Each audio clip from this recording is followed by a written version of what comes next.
Bonjour mes amis, que Dieu vous bénisse tous, que le Saint-Esprit vienne conduire notre méditation. Et spécialement en relation à ce texte magnifique que notre Seigneur Jésus-Christ personnellement nous donne personnellement.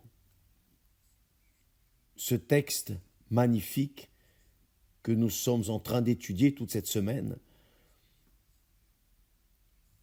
pour plus que nous recevions des révélations, il y a plus encore. Il y a toujours un peu plus. Et l'une des choses que nous voulions vous demander, qui vous oblige à penser, est le suivant. Lorsque nous traitons de la parole de Dieu, les personnes qui ont parlé, les personnes qui se sont prononcées, par exemple, dans l'Ancien Testament, en Genèse, nous lisons qu'au commencement, Dieu créa les cieux et la terre. Qui a écrit cela? Moïse. Qui a dit à Moïse d'écrire cela? C'est Dieu. Moïse était un homme instruit, lettré, intelligent, sage, et il a été préparé par Dieu, là en Égypte. Et alors, il a écrit les 5 premiers livres de la Bible. Mais là viennent d'autres livres, écrits par d'autres prophètes, rois, d'autres auteurs. Nous avons aussi les lettres apostoliques écrites par les apôtres, Pierre, Paul, Jean, Jacques, enfin. Nous avons plusieurs auteurs. Nous avons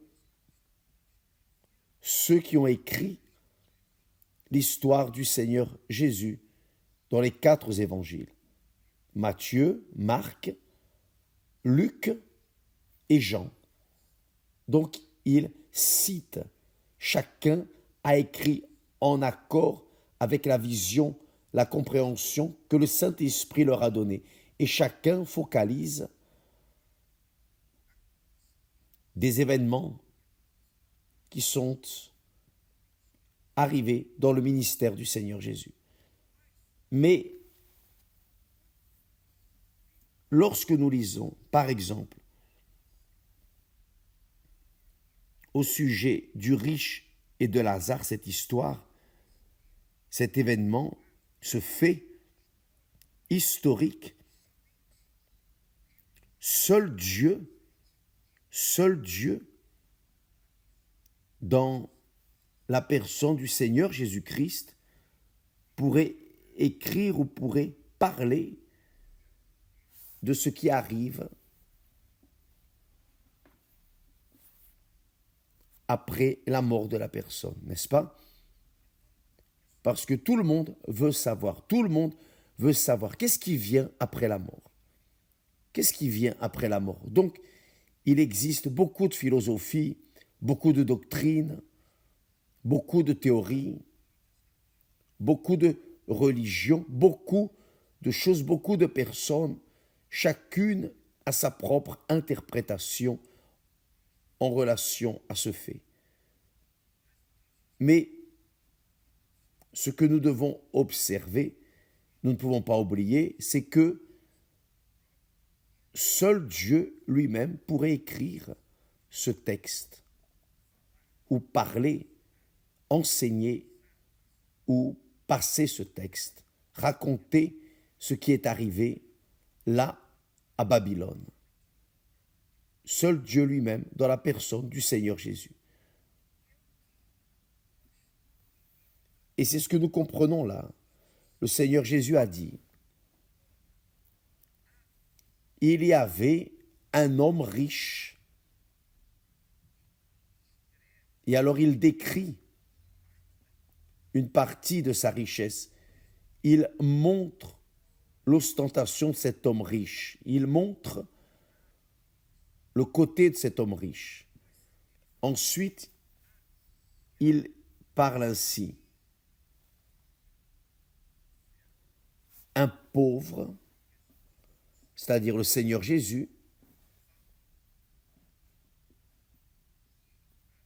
dit qu'il y avait un homme riche et un pauvre. Deux côtés de la société, deux pans de la société. L'un représentant les puissants, les très riches, et l'autre représentant les misérables. Mais cela n'est pas une parabole. Ce n'est pas une histoire. C'est une histoire réelle. C'est arrivé. Et seul le Seigneur Jésus pourrait dire cela, car lui seul est éternel.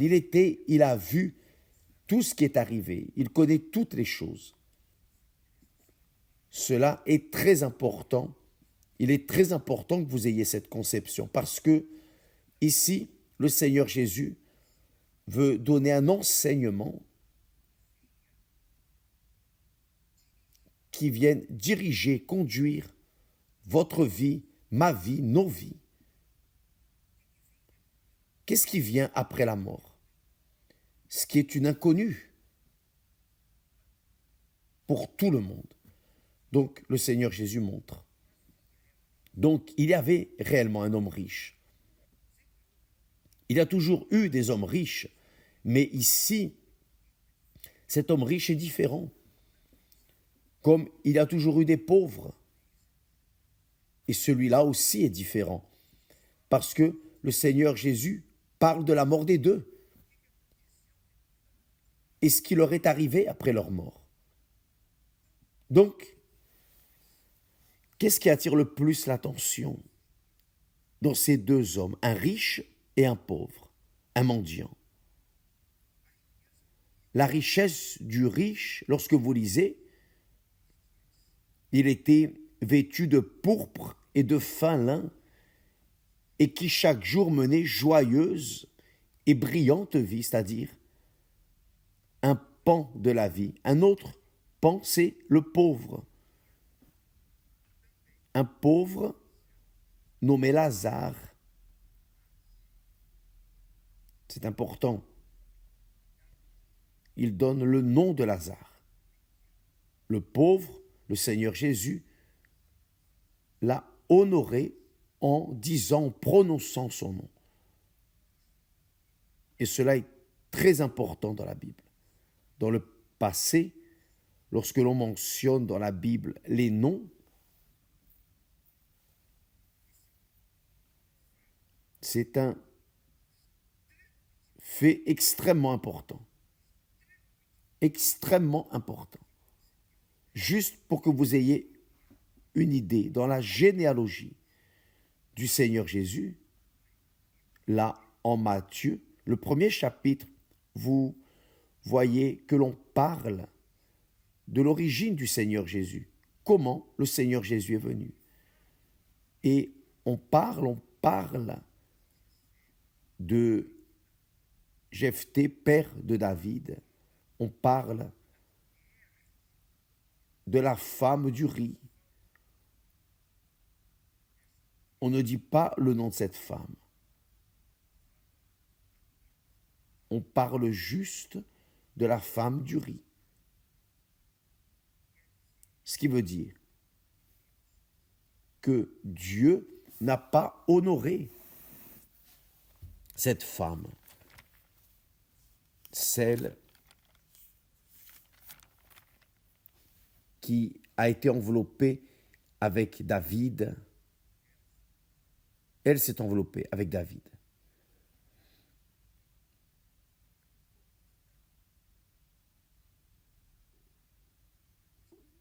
Mais elle a engendré le fils Salomon. Mais on ne dit pas son nom. Bathséba, on ne prononce pas son nom. Son nom est cité dans l'Ancien Testament, mais dans le Nouveau Testament, son nom a été ignoré. Lorsque l'on parle de Bathséba, on ne dit seulement qu'elle était la femme d'Uri et non de David. Juste pour que vous ayez cette notion d'à quel point était important le nom de la personne dans le passé. Donc, quand vous lisez dans la Bible le nom d'une personne, qu'elle ait été bonne ou mauvaise, pauvre ou riche, son nom est là, car elle a eu de l'importance dans l'histoire en général. Mais Bathséba, non. Son nom est dans l'Ancien Testament, mais dans le Nouveau, il a été enlevé. Donc, lorsque l'on parle de Lazare, lorsque l'on donne un nom pauvre, mendiant, Dieu honore Lazare. Lorsqu'on ne donne pas le nom de l'homme riche, Dieu déshonore l'homme riche. Mais j'étais en train de penser, de méditer sur ces deux hommes. Et vient la question. Quelle était la plus grande richesse de l'homme riche et quelle était la plus grande richesse du mendiant Lazare? Quelle serait, par exemple, n'importe qui d'entre nous peut s'emboîter entre ces deux hommes, que ce soit l'homme riche ou le mendiant, le pauvre. Mais entre les deux, nous sommes tous. Vous, moi, nous tous. Donc, comment est-ce que nous pouvons mesurer la richesse d'une personne, d'un être humain, qui est votre cas par exemple? Il y avait un homme riche.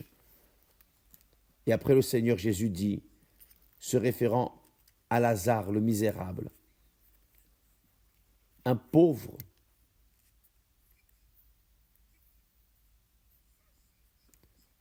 Qu'est-ce qui rendait les deux pareils, disons, en termes de richesse réelle et éternelle? C'est la question. Qu'est-ce que l'homme riche avait de plus riche, de plus précieux?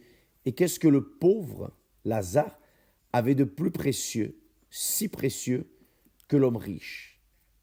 Donné par Dieu. C'était la vie. C'était la vie.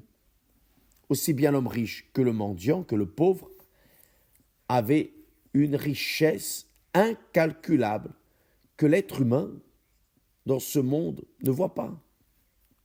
Probablement, beaucoup de personnes qui nous regardent en ce moment, l'homme riche pensait que sa richesse était dans ses possessions, dans son argent, dans sa luxure, dans sa vie brillante, tandis que le pauvre pensait ainsi. Je suis un malheureux, je n'ai rien. Il n'arrivait pas non plus à voir qu'il avait aussi une richesse, une préciosité qui était son âme.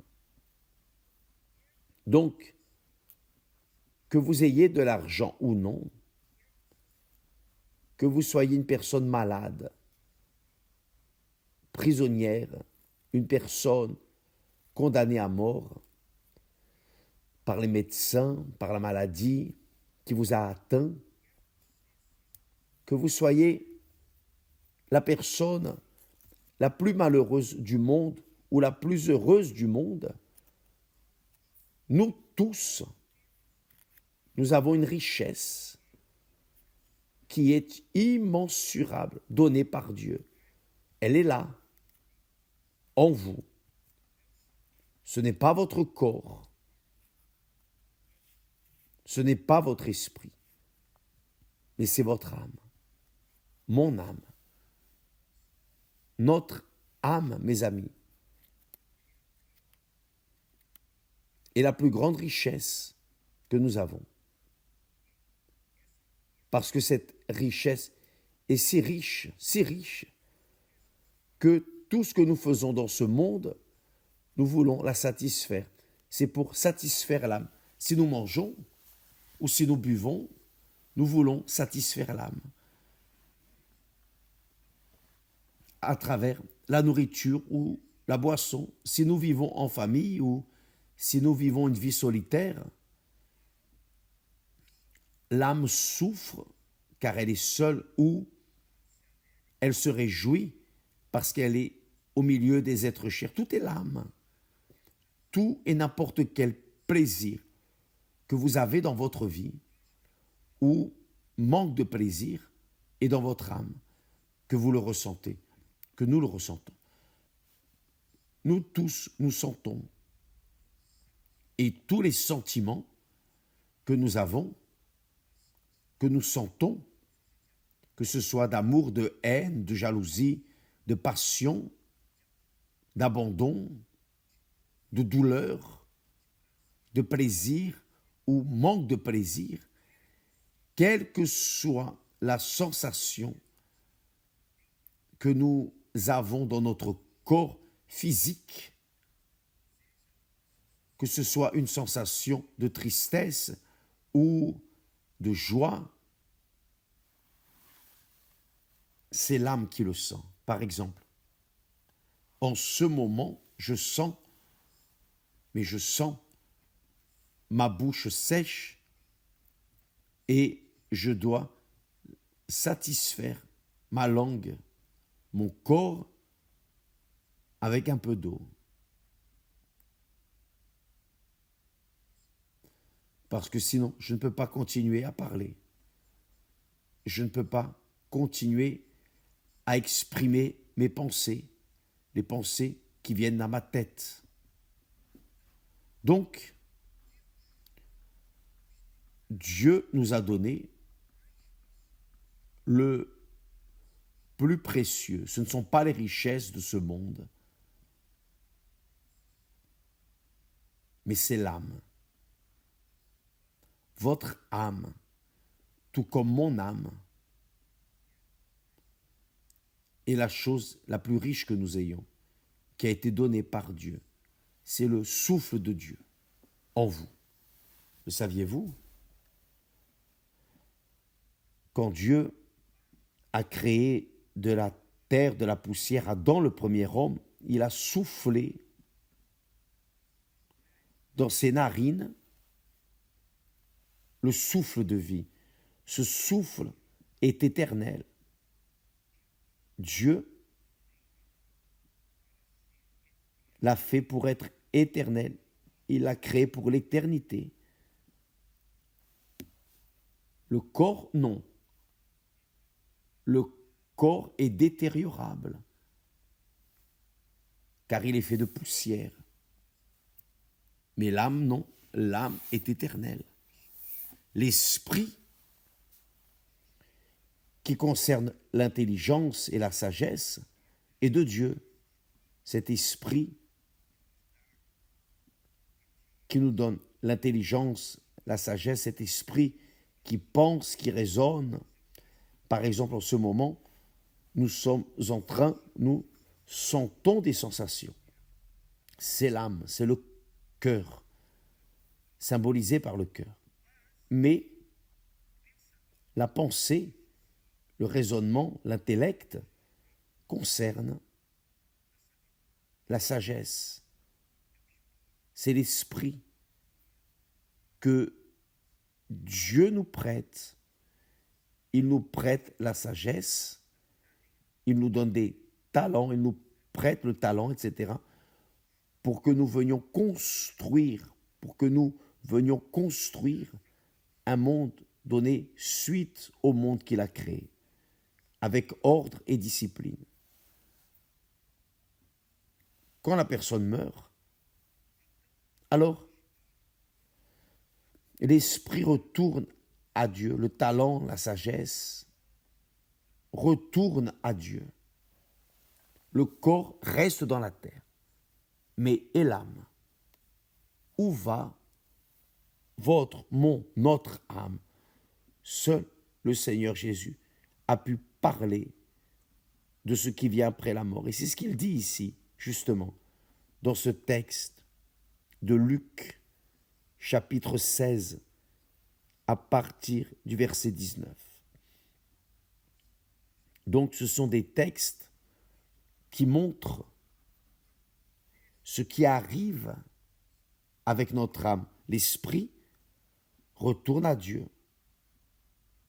Le corps descend dans la sépulture et s'assemble à la poussière. Mais et l'âme? Et l'âme? C'est la question. Et votre âme, mon âme, où va mon âme? Où va votre âme? Dieu seul pourrait donner la réponse. Et ici, il donne la réponse à moi, à vous, à chacun d'entre nous. Il y avait un homme riche. Il montre que la richesse de l'homme n'est pas simplement ce qu'il possède, ce qu'il prend, ce qu'il touche, ce qu'il voit. Non. Mais les hommes fous, les insensés, les puissants, les rois, les présidents, les autorités suprêmes de ce monde ne voient pas ainsi. Elles ne voient pas que l'âme est leur plus grande richesse.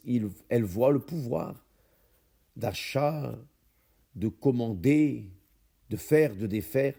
Cette puissance, ce pouvoir qu'elles ont est pour elles, la meilleure richesse. La plus grande richesse, aussi bien pour le riche que le pauvre, aussi bien l'homme le plus riche du monde que l'homme le plus misérable du monde, a cette richesse en soi.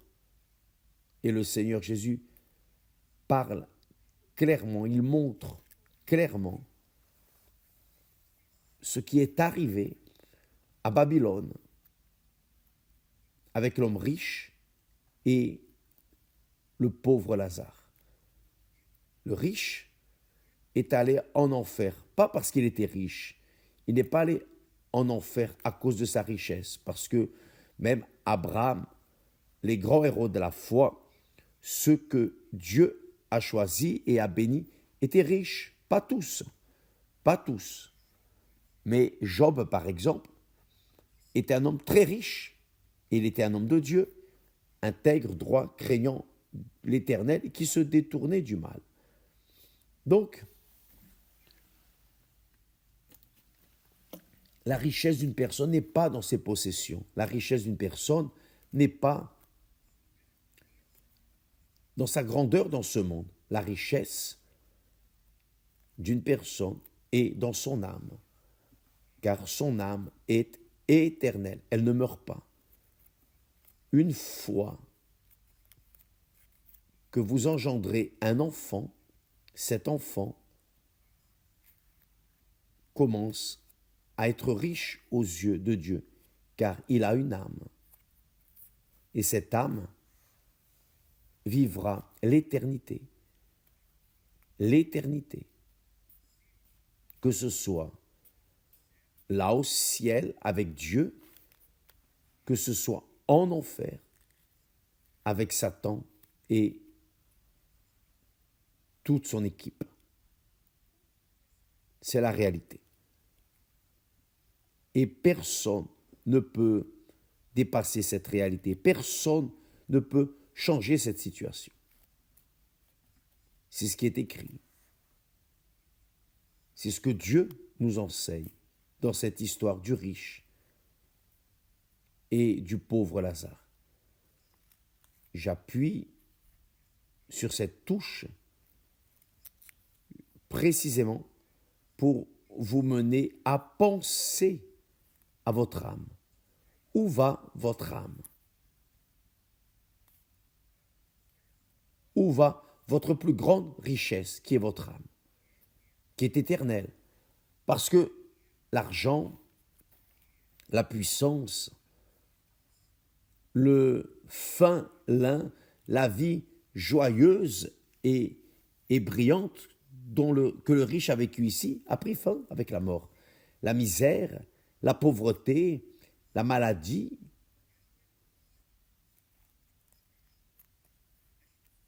les chiens qui léchaient Lazare, tout cela a pris fin, tout cela a pris fin. Mais l'âme de Lazare demeure vivante jusqu'à aujourd'hui, comme l'âme du riche demeure vivante jusqu'à aujourd'hui. Aucun des deux n'a... L'âme ne meurt pas, l'âme ne se défait pas, elle ne meurt pas. Le Seigneur Jésus montre cela. Ou l'âme va en enfer, ou elle va au ciel. Mais un jour, elle aura l'une de ces deux destinées. Et cela ne dépend que de chacun de nous, de notre choix. Nous parlons beaucoup de ce texte où Paul parle que l'homme, tout ce qu'un homme sème, il le moissonnera. Tout. Donc, la personne a le droit de se tromper et elle a le droit de faire correctement. Dieu nous donne ce droit. Même les anges ont ce droit, ont eu et ont ce droit de se tromper ou de faire correctement. Même les anges. Lucifer a voulu se tromper, il s'est trompé librement. Et les autres anges qui l'ont suivi, c'est la même chose. Ils se sont trompés librement. Ceux qui sont restés ont fait correctement et continuent de servir Dieu. La mort n'a pas été faite pour faire ce qu'elle fait dans ce monde. Emmener tous. Non, la mort concerne la séparation. La mort veut dire séparation. Dieu, quand il a dit à Adam, si tu manges de ce fruit, tu mourras, certainement tu mourras, c'est-à-dire tu seras séparé de moi. Séparé. Donc la mort n'existe pas pour Dieu. Ce qui existe, c'est la séparation. La séparation éternelle, où votre âme restera avec Dieu pour toute l'éternité, où votre âme restera avec Satan et tous ceux qui rejettent le Seigneur Jésus-Christ comme Seigneur et Sauveur. Et cela ne dépend que de votre choix. Donc, ce qui pour nous est la mort, pour Dieu, non, c'est la séparation. Le Seigneur Jésus parle à ce sujet.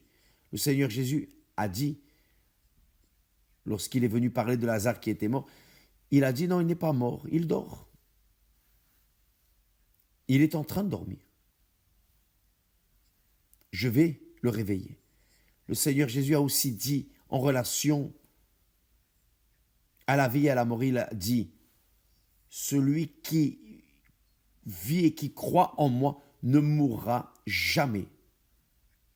Celui qui vit et qui croit en moi, celui qui vit en moi et croit en moi, vit en accord avec mes règles, mes lois, ma parole, ne mourra jamais.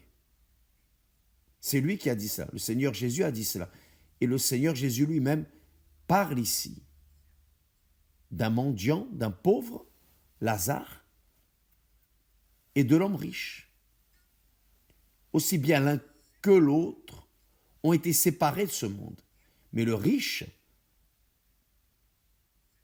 est resté séparé, il est séparé et il continuera séparé pour toute l'éternité, là en enfer. Tandis que le pauvre mendiant Lazare a été séparé pour vivre l'éternité avec Dieu, dans le sein d'Abraham. Avez-vous compris, mes chers amis? Donc, la mort n'existe pas pour Dieu. Ce qui existe, c'est la séparation.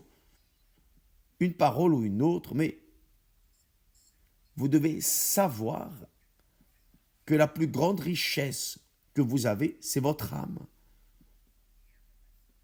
Et elle restera éternellement avec Dieu ou éternellement en enfer. Cela dépendra de votre décision, de votre choix. Cela dépendra de ce que vous semez pour elle, pour votre âme. Par exemple, l'homme riche, il ne regardait pas de cette manière, il ne voyait pas de cette manière. Donc, il vivait seulement dans sa luxure, sa richesse, son ostentation. Il ne pensait pas au futur de son âme, au futur de sa plus grande richesse qui était son âme. Il jouissait de la vie de manière joyeuse et brillante, tandis que le pauvre Lazare n'avait rien si ce n'est son âme, mais son âme était aussi riche que l'âme du riche, et vice-versa. Sauf que Lazare conservait en lui la crainte envers Dieu. Le Dieu de son père Abraham. À cause de cette foi, Lazare, lorsqu'il est mort, ou plutôt lorsqu'il a été séparé de son corps, son âme est allée directement, immédiatement, elle a été emmenée par les anges. C'est écrit. Son âme a été emmenée par les anges dans le sein d'Abraham, à cause de sa foi, dans le Dieu d'Abraham. Et le Dieu d'Abraham, le Dieu d'Isaac, le Dieu d'Israël, le Dieu de Jacob, est le Père de notre Seigneur Jésus-Christ, qui est venu au monde et qui a donné son âme. Il a donné son âme pour racheter la vôtre, la mienne, notre âme. Maintenant, il nous revient d'accepter ou de rejeter ce qu'il a fait pour nous. Beaucoup de personnes demandent, évêque, je veux recevoir le Saint-Esprit, j'ai déjà fait tout. J'ai prié, j'ai jeûné, j'ai fait ceci, cela, des campagnes, et ce n'est pas arrivé. Vous avez fait tout, sauf une chose.